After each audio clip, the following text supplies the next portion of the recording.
ஒரு சமகால சூழலை பதிவு செய்கிற படம் நீண்ட இடைவெளிக்கு பிறகு தமிழ்நாட்டில் வந்திருக்கிறது என்றால் அந்த கடமையை செய்தவன் இயக்குனர் ராம்தேவ். அவருக்கு முகமாகவும் அவருடைய தாகத்திற்கு தண்ணீராகவும் அவருடைய பசிக்கு சோறாகவும் கவிதாலயா சரவணன் அவர்கள் வாய்த்தார்கள். 3 நாட்கள் தேனியில் முற்றுகையிட்டு இந்த படத்தை நடித்து கொடுத்ததில் நான் மிகுந்த மகிழ்ச்சி அடைந்தேன். இந்த படத்தினுடைய வெளியீடு விரைவில் வரும் என்று நான் கருதுகிறேன். என்னை பொறுத்தவரையில் தொடர்ந்து இது போன்ற படங்கள் வர வேண்டும். படங்கள் வருவதன் மூலம்தான் இந்த கலையையும் நாம் பாதுகாக்க வேண்டிய கடமை இருக்கிறது.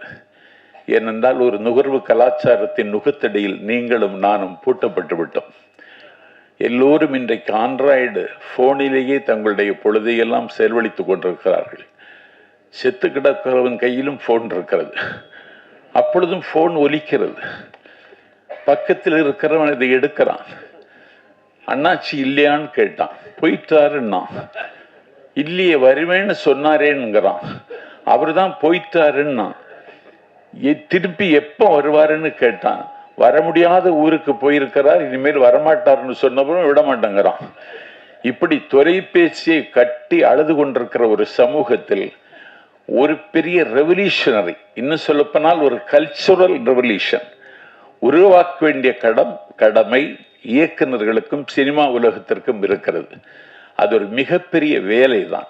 அந்த வேலையை செய்வதற்கு வருகிற காலத்தில் திரையுலகத்தில் இருக்கிற பிரமுகர்கள் முன் வந்தால் நாடும் வீடும் நலமாகும் என்பதை சுட்டிக்காட்டி பல வெற்றி படங்களை இயக்குகிற கடமை வருகிற காலத்தில் ராம்தேவுக்கு கிடைக்க வேண்டும் என்றும்